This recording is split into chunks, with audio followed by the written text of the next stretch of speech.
Hi, boys and girls. It is Monday, the first day of our school week, and as you know, I always start a new Magic Treehouse book on Mondays.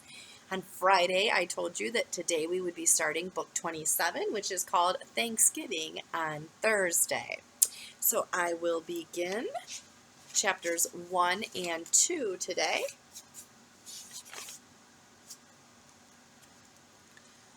One summer day in Frog Creek, Pennsylvania, a mysterious treehouse appeared in the woods. 8-year-old Jack and his 7-year-old sister Annie climbed into the treehouse. They found that it was filled with books. Good job. Jack and Annie soon discovered that the treehouse was magic. It could take them to the places in the books. All they had to do was point to a picture and wish to go there. While they were gone, no time passes in Frog Creek. Along the way, Jack and Annie discovered that the treehouse belongs to Morgan Le Fay. Morgan is a magical librarian of Camelot, the long-ago kingdom of King Arthur. She travels through time and space gathering books. Jack and Annie have had many exciting adventures helping Morgan exploring different times and places. In Magic Treehouse books number 25 through 28, they will learn the art of magic. Chapter 1. What feast? Come on, said Annie. She stood in the doorway of Jack's bedroom. Let's check the woods. But it's Thursday, said Jack. We're going to Grandmother's soon. I know, said Annie, but I have a feeling the treehouse might be back. I think Morgan might have sent us a new rhyme. Jack trusted Annie's feelings. Okay, but we'll have to be quick, he said. He threw his notebook and pencil into his backpack. He followed her downstairs. Be back soon, Jack called to their parents. Very soon, their dad said. Don't forget, it's Thursday, said their mom. We're leaving for Grandmother's at 9. I know, said Jack. We'll be back in a few minutes, said Annie. They hurried out their house. They ran across their yard and up their street and into the Frog Creek woods. Jack and Annie ran through the light and the shadows until they stopped under the tallest oak. Yay, said Annie. You were right, said Jack. High in the tree was the magic treehouse. Jack grabbed the rope ladder and started up. Annie was right behind him. They climbed into the treehouse. Sunlight slanted in through the window. Good, our gifts from our last trips are here, said Annie. She pointed to the scrolls from Shakespeare's theater and the twig from the gorillas. Proof we found the magic of theater and the magic of animals, said Jack. Look, said Annie. She pointed to a book lying in the dark corner. A piece of paper was sticking out of it. Jack pulled out the paper. It's from Morgan, he said. He read, Dear Jack and Annie, good luck on your third journey to find a special magic. This rhyme will guide you. To find a special magic, when work and toil are done, gather all together, turn 3 worlds into 1. Thank you, Morgan. So who do we gather with? Wondered Jack. Annie held up the book. The painting on the cover showed a basket of corn on a wooden table. The title said, A Feast to Remember. We gather at a feast, she said. She pointed to the cover. I wish we could go there. Hold on, said Jack. What kind of a feast? Where and when? But the wind had started to blow. The treehouse started to spin. It spun faster and faster, and then everything was still. Absolutely still. Chapter 2. Shh. Jack opened his eyes. Bright golden sunlight poured into the treehouse. The air felt crisp and cool. Annie was wearing a long dress, a white cap, and an apron.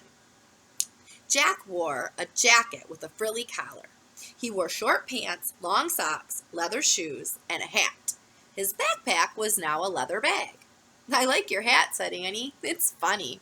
Yours too, said Jack. You look like a pilgrim, said Annie. So do you, said Jack. Oh, man, I bet we're in the time of pilgrims. He and Annie scrambled to the window. The treehouse had landed in a tall oak tree near the edge of the forest. Red and yellow leaves rattled in the cool breeze. Past the forest was a small village, and past the village was the ocean. It looks like we're where the pilgrims live, said Jack. We studied it in school. He opened the research book and found a picture of the village by the sea, and he read out loud. In 1620, a group of 102 passengers sailed from England to America on a ship called the Mayflower. Many of the people on board wanted freedom of religion. They wanted to worship God in their own way, not the way the King of England made them. Others wanted a new life in a new land. Today, we call all the people who sailed on the Mayflower pilgrims. Yes, said Annie. Jack read on. The pilgrims wanted to settle near New York, but a storm blew their ship north. They landed in a bay on the coast of what is now Massachusetts. 6 years before Captain John Smith had explored the coast, he named the bay Plymouth.